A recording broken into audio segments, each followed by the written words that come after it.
Of contact కాదు sir, మీరు వాట్సాప్కి 9552300009 అని చెప్పారు. ఓకే, ఏదైనా నేనే ఒక సమస్య మీద మీకు రికమెండేషన్ వాట్సాప్ గవర్నెన్స్లో పెడతాను. పెట్టినాక నా సమస్యకి మీరు పరిష్కారం లేదని కానీ ఉందని చెప్పేసి క్రమంలో నా నెంబర్ని వేరే వాళ్ళు హ్యాకర్స్ ఏదైనా తీసుకొని వేరే వాళ్ళు మాట్లాడే పద్ధతి లేకుండా సింగిల్ నెంబర్ కాల్ సెంటర్ నుంచి ఖచ్చితంగా కామన్ మ్యాన్కి అర్థమయ్యేటట్టు ఈ నెంబర్ నుంచి మాత్రమే ఈ కాల్ వచ్చింది వాట్సాప్ గవర్నెన్స్ అని చెప్పగలిగితే ఖచ్చితంగా ఈ సేవల్లో ఎక్కడ దుర్వినియోగం అవ్వదని నా ఫీలింగ్. సింగిల్ పాయింట్ నేను ఏం చెప్పదలుచుకున్నానంటే, ప్రజలకి ఫోన్లు చేయము, we will only interact through WhatsApp on this number. Simple sir. అప్పుడు మీకు ఎవరు హైజాక్ చేయడానికి ఫోన్ లింక్ తీసుకెళ్ళడానికి అవకాశం ఉండదు. నో, మనం క్లారిటీగా చెప్పేది ఏంటంటే, డైరెక్ట్గా we will only communicate through WhatsApp. So వాళ్ళు తిరిగి మళ్ళీ ఫోన్ చేసి ఎవడంటే వాళ్ళు ఫోన్ చేసేది ఉండదు. అది కొంచెం క్లారిఫికేషన్ సార్. ఇప్పుడు ప్రధానంగా రెవెన్యూ సర్వీసెస్లో కావచ్చు, ఎడ్యుకేషన్ సర్టిఫికేట్స్ కావచ్చు, లేకపోతే పట్టాలకు సంబంధించి ఏదైతే ఈ దీంట్లో అప్లై చేసుకున్నప్పుడు సర్టిఫికేట్ డెలివరీ కూడా సర్టిఫికేట్ వాట్సాప్లోనే వస్తుంది కదా, మీరు చెప్పేది సర్టిఫికేట్. సో దాన్ని ప్రింట్అవుట్ తీసుకుని వెళ్ళిన తర్వాత దాంతో సంబంధించిన అధికారులు దాన్ని యాక్సెప్ట్ చేయడానికి వీలుంటుందా? మీరు ప్రభుత్వ పరంగా ఆ విధంగా ఆదేశాలు ఏమైనా జారీ చేశారా? రెండోది ఏంటంటే, ఫైనాన్స్కి సంబంధించిన సర్టిఫికేట్స్, ఇప్పుడు డాక్యుమెంటేషన్స్ ఉంటాయి, వీటన్నిటికి సంబంధించిన ఇష్యూస్ ఉంటాయి. లేకపోతే రెవెన్యూకి సంబంధించి ఇప్పుడే మనం చూస్తున్నాం చాలా కేసులు రెవెన్యూలో ఏ విధంగా ఇప్పుడున్న టెక్నాలజీలోనే చాలా మార్పులు చేశారు. పెద్ద పెద్ద నేతలు అందరూ దొరుకుతున్న నేపథ్యం ఇప్పుడు. సో దాన్ని కంట్రోల్ చేయడానికి మీరు ఎలా ట్రై చేస్తారు? సో ఇప్పుడు ఏం చేస్తున్నాం అంటే, ప్రధానంగా సర్టిఫికెట్ గతంలో ఇష్యూ చేసిన సర్టిఫికెట్ల పైన బార్ కోడ్లు ఉండేవి. అది లోకల్గా ఆ డిపార్ట్మెంట్ వరకు స్కాన్ చేసుకున్నాక అవకాశం ఉండేది. ఇప్పుడు మేము ఏం చేస్తున్నాం అంటే క్యూఆర్ కోడ్ ఇష్యూ చేస్తున్నాం. క్యూఆర్ కోడ్ వస్తే క్యూఆర్ కోడ్ని అధికారులు స్కాన్ చేసినా, ఎవరు కానీ స్కాన్ చేసినా AP.gov.in వెబ్సైట్కి వెళ్తుంది. అంటే ఎగ్జాక్ట్ యూఆర్ఎల్ నాకు సర్టిఫికేట్స్ డాటా ఏదోటి, బట్ AP.gov.inకి వెళ్తుంది. అక్కడ ఈ సర్టిఫికేట్ పైన ఉన్న పేరు వివరాలని అక్కడ కంపడతాయి. సో ఇది స్కాన్ చేసుకోవచ్చు, జిరాక్స్ చేసుకోవచ్చు, ఏమైనా చేయొచ్చు. But QR code is permanent.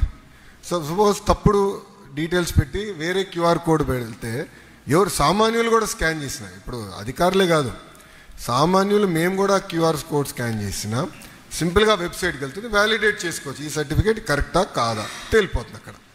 So మీరు అన్నట్టు డిగ్రీ సర్టిఫికేట్స్, ఇంజనీరింగ్ సర్టిఫికేట్స్ గతంలో పెద్ద కుంభకోణాలు జరిగినాయి. ఇప్పుడు ఏపీపీఎస్సీ రిక్రూట్మెంట్లో అధికారులు సగం సమయము ఈ సర్టిఫికేట్ వెరిఫికేషన్లో పోతుందండి. If I'm right, almost 80% of their time goes in certificate verification. అది ఎందుకు ఉండాలనేది నా పాయింట్. సో దానికి తీసుకొచ్చాం. సో అది వీల్ స్ట్రీమ్ లైన్ ఇట్. ఇది తొలి అడుగు మీకు చెప్పే ఫస్ట్ స్టెప్. ఇప్పుడు there are category 1, I call them 1, 2, 3 category 1 services సీమ్లెస్గా చేయొచ్చు.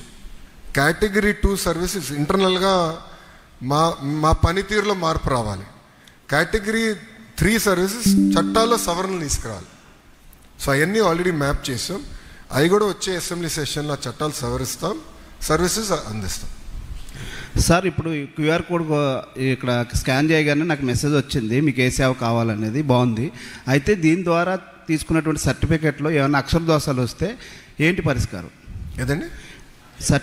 సర్టిఫికేట్లో అక్షర దోషాలు వస్తే ఏంటి పరిస్థితి? అది కరెక్షన్స్. అది మీరు అడిగేది సర్టిఫికేట్లో తప్పులు ఉంటే కరెక్షన్స్కి అప్లై చేయాలనేది ఉంది. ఆ ఆప్షన్స్ త్వరలో ఎనేబుల్ చేస్తాం. ఎందుకంటే అది డిఫరెంట్ వర్క్ ఫ్లోకి వెళ్తుంది. 80% మంది క్లారిటీగా సర్టిఫికేట్లు వచ్చేస్తే 20% మందికి ఏంటంటే సర్టిఫికేట్లో కొన్ని పొరపాట్లు ఉన్నప్పుడు కరెక్షన్స్కి వెళ్తుంది. అదొక వర్క్ ఫ్లో ఉంది దానికి. ఆ వర్క్ ఫ్లో మేము ఎనేబుల్ చేస్తాం. సో రేపు కరెక్షన్స్ ఏం కావాలంటే ఆ వర్క్ ఫ్లో ద్వారా కరెక్షన్స్ చేసుకోవచ్చు. అది బ్యాక్ ఎండ్ సిస్టమ్ మేము రెడీ చేస్తాం. సో ఇది సింపుల్గా సర్వీసెస్ తీసుకొచ్చి వాట్సాప్ మీద పెడతాం, అంత తేలికైన పని కాదు. ఇది చాలా బ్యాక్గ్రౌండ్ వర్క్ మేము చేయాల్సి వస్తుంది. సో నాకు కూడా ప్రజా దర్బార్లో వచ్చి కలుస్తూ ఉంటారు, మా తండ్రి పేరు తప్పుంది, అది కరెక్ట్ చేయాలి. దానికి ఒక ప్రాసెస్ ఉంది ప్రభుత్వంలో. సో నేను ఇప్పుడు అధికారులకి ఛాలెంజ్ ఏమి వేసానంటే, అసలు ఆ ప్రాసెస్ ఎందుకుంది? Is that the right process? Is there a better process? ఇది ఎప్పుడో పాతకాలం ప్రాసెస్, దాన్ని ఎట్లా ఇంప్రూవ్ చేయాలి? సో రియల్ టైమ్ గవర్నెన్స్ మేము డిస్కస్ చేస్తున్నాం. స్మాల్ కోర్ గ్రూప్ పెట్టి we'll fine tune those process. Sir here sir Sambasivarao. Sir, I have a couple of doubts. Whether are we going with the real-time service, or do we prepare any citizen charter for this e-governance? Since if it is a physical issuing of services, we have citizen charter, and officers also will take some certain time. But in this digital era, we all have data with ready data, so it will be possible for you to reduce the time, I think. Correct. And how many services government of Andhra Pradesh is going to provide with this platform? You said earlier, next time you will enhance it. So total services, how many services we have? Yeah. And how you address the grievances, and how the people can track it when once it is not sufficient enough to get the grievance. Redressal is the important point here. Correct. So these please address, sir. చాలామంది నన్ను అడిగారు, తెలంగాణ, మహారాష్ట్ర, తమిళనాడుతో మీరు ఎట్లా పోటీ పడతారు, వాళ్ళు establish states కదా అని అడిగారు. నేను ఒకటే చెప్పా, స్పీడ్ ఆఫ్ డూయింగ్ బిజినెస్లో వాళ్ళతో పోటీ పడతాను. ఈరోజు ప్రతి వాళ్ళు ఎవరు పెట్టుబడులు పెట్టేవారు కానివ్వండి, సిటిజన్ కానీ స్పీడ్ ఆఫ్ డూయింగ్ బిజినెస్ చూస్తున్నారు. మీరు చూస్తే సింపుల్గా బటన్ నొక్కితే సినిమా చూడగలుగుతున్నారు, బటన్ నొక్కితే భోజనం ఇంటికి వస్తుంది, బటన్ నొక్కితే కూరగాయలు ఇంటికి వస్తుంది. ఎందుకు ప్రభుత్వం రాకూడదనేది నేను ఛాలెంజ్గా తీసుకున్నాను. పాదయాత్రలో మీరు నా స్పీచ్ చూడండి, దాదాపు 90 స్పీచ్లో ఇది నేను ప్రస్తావించాను ఈ పాయింట్ని. అక్కడ చాలా స్పష్టంగా చెప్పాను. అదే ఆధారంగా తీసుకుని ఇప్పుడు రియల్ టైమ్ సర్వీసెస్లోకి వెళ్తున్నాం. మీరు చూస్తే 99% of the services can be real time, where there is a manual involvement. ఇప్పుడు for example name change, that is legally, అంటే ఇట్ ఈస్ లీగలీ బైండింగ్. సింపుల్గా నేను నేమ్ చేంజ్ ఎలా చేయలేను, there is a legal process. అక్కడ we have to arrive with. అందుకే first ఫేజ్లో మేము చేయలేదు, because we have to work in the back end. దాంట్లో కూడా నేను ఏం చెప్పానంటే, సింపుల్గా కట్ కాపీ పేస్ట్ చేయొద్దండి. అంటే మనం ఏదో ఒక సిస్టమ్ ఫాలో అవుతున్నాం, I believe it is broken. ఆ బ్రోకన్ సిస్టమ్, అగే నా వ్యక్తిగత అభిప్రాయం ఇది, బ్రోకన్ సిస్టమ్ని don't digitize. All your doing is digitizing a broken system, then you're not solving a problem. I said we're not going to accept that. So అలాంటి అన్ని processes paper మీద పెడుతున్నాం, ఇంటర్నల్గా మేము డిస్కస్ చేస్తున్నాం. ఇప్పుడు భాస్కర్ గారు ఫీల్డ్లో కలెక్టర్గా చేశారు, సీనియర్ కలెక్టర్గా చేశారు, చాలా రోజులు ఉన్నారు. సో ఆయన అనుభవం ఉంది, ఇతర అధికారుల అనుభవం తీసుకుని ఎట్లా దీన్ని స్ట్రీమ్లైన్ చేయాలి, ప్రతి ప్రాసెస్ని నేను ప్రశ్నిస్తున్నాను యాజ్ ఆర్టీజీ మినిస్టర్.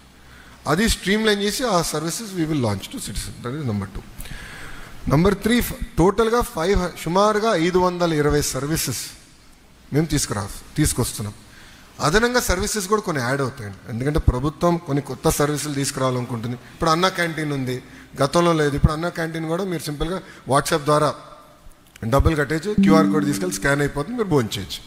గతంలో ఉండేది కాదు. సో అలాంటి సర్వీసెస్ ఇవాల్వ్ అవుతూ ఉంటాయి. But as of now we're envisaging 520 services. Grievances వచ్చేగల మాకు చాలామంది గ్రీవెన్సెస్ ఇస్తారు. మళ్ళీ గ్రీవెన్స్ స్టేటస్ ఏంటి అనేది తెలుసుకునేదానికి మేము వాట్సాప్లో ఏర్పాటు చేసాం. దాంట్లో we're also going to do a survey. So this is going to be ఏదో వన్ సైడ్ కాదు, అంటే ప్రజలు అడిగారు మేము సర్వీస్ డెలివరీ చేసాం అట్లా కాకుండా, సర్వీస్ డెలివరీ చేసిన తర్వాత మీరు హ్యాపీగా ఉన్నారా, మీరు మీ ఎక్స్పీరియన్స్ ఎంత రేట్ చేస్తారు, ఇంప్రూవ్మెంట్స్ ఎలా చేయాలి అనేది ఫీడ్బ్యాక్ తీసుకుంటాం. All this will happen in the eco system of WhatsApp.